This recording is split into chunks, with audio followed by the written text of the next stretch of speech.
Yo, hello, balik lagi sama gua Abang Lo, Chandra Sandika dari @tricking dulu baru kamu. Buat kalian yang baru lihat channel ini, di sini gua ngebahas seputar olahraga, terutama olahraga bela diri dan semua serba-serbinya. So, buat yang suka bela diri, silahkan klik like dan subscribe. Thank you very much. Dan kali ini gua akan ngebahas yang nanya ke DM Instagram gua. Dia nanya, "Bang, kira-kira kalau kickboxing lawan MMA siapa yang akan menang?" Menarik banget. Tapi sebelum itu gue pengen jelasin ke kalian bahwasanya ini banyak yang salah kaprah tentang MMA. Bahkan bukan di Indonesia doang, tapi di luar negeri pun beberapa ada yang salah kaprah tentang apa itu MMA. Jadi gue pengen ngasih tahu ke kalian kalau MMA itu bukanlah suatu bela diri. MMA atau Mixed Martial Art itu adalah satu konsep atau satu wadah. Jadi bukan suatu bela diri seperti kickboxing, taekwondo, karate. Bukan. That's wrong. MMA adalah konsep, MMA adalah wadah. Kita tarik ke belakang, di zaman dulu itu belum ada yang namanya mixed martial art, belum ada MMA. Zaman dulu bela diri itu bekerja secara tunggal, sendiri-sendiri. Misalkan taekwondo, taekwondo aja, kickboxing, kickboxing aja, karate, karate aja, gulat, gulat aja, BJJ, BJJ aja. Tapi dengan adanya promotor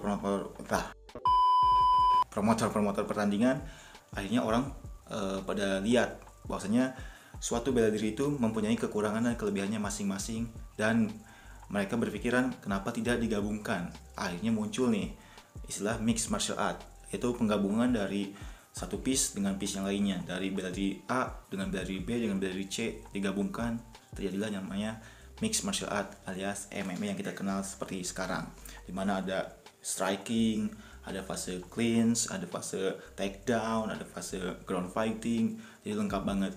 Mungkin dulu ada di zaman dulu udah ada juga Sanso, tapi dia ketika udah jatuh, udah di takedown, ya udah berdiri lagi. Atau Muay Thai di sweep jatuh, udah main lagi, nggak ada main di bawahnya, ground fightingnya nggak ada. Atau ada misalkan BJJ, main ground doang, nggak ada strikingnya. Nah, dengan adanya MMA ini semua itu bisa terjadi nih. Udah kita striking, kita clinch, kita take down, kita bisa main lagi ground fighting, kita main kuncian, submission. Jadi benar-benar menghibur dan benar-benar lengkap. Nah, tujuan adanya MMA itu adalah untuk salah satunya untuk membuat praktisinya open minded. Praktisinya terbuka pikirannya, tidak fanatik ke suatu bela diri aja. Misalkan let's say gue dulu taekwondo, gue berpikiran kalau taekwondo itu terbaik, gue gak mau belajar yang lain, udah gue taekwondo aja. Nah, itu pemikiran yang kuno, yang fanatik seperti itu ya tidak akan berkembang, susah berkembang. Nah, si konsep MMA ini adalah mengajak untuk belajar banyak bela diri sekaligus. Enggak sekaligus, mungkin bertahap, tapi belajar banyak bela diri. Jadi, let's say gue bilang aja misalkan ada McGregor. Nah, McGregor ini belajar tinju, coachnya beda. Belajar BJJ, coachnya beda. Belajar fisik, coachnya beda. Nah, jadi masing-masing bela dirinya tuh coachnya beda-beda, bukan satu coach ngajar semuanya, bukan, tapi memang piece by piece dia menggabungkan boxing, gabungkan ground fighting, cara takedownnya beda lagi pelatihnya. Atau misalkan di Indonesia ada Mas Wardi nih, karena gue kenal Mas Wardi. Mas Wardi ini dulunya silatnya udah jago banget, terus belajar BJJ, udah belajar BJJ, belajar lagi Muay Thai, jadi strikingnya lengkap, terus ground fightingnya dia bisa BJJ. Nah, itu yang namanya mixed martial art, tidak fanatik ke satu bela diri aja. Saya dulu jago di tinju, udah gak mau belajar yang lain ya. Kalau di realnya ya ketika lu striking mungkin bisa, tapi ketika lu di bawah ya gak bisa, ntar lu gak bisa ngapa-ngapain di bawah. Akhirnya kan lu harus belajar ground fighting. Nah, konsep MMA ini bagus banget karena mengajak kita untuk belajar semua, belajar striking, belajar cara clinch, cara takedown, cara ground fighting. Itu adalah MMA. So buat kalian yang nanya kickboxing lawan MMA atau mungkin taekwondo lawan MMA, nah kalian harus paham dulu kalau MMA itu bukanlah suatu bela diri. MMA bukan suatu bela diri baru. MMA itu adalah konsep. MMA adalah wadah.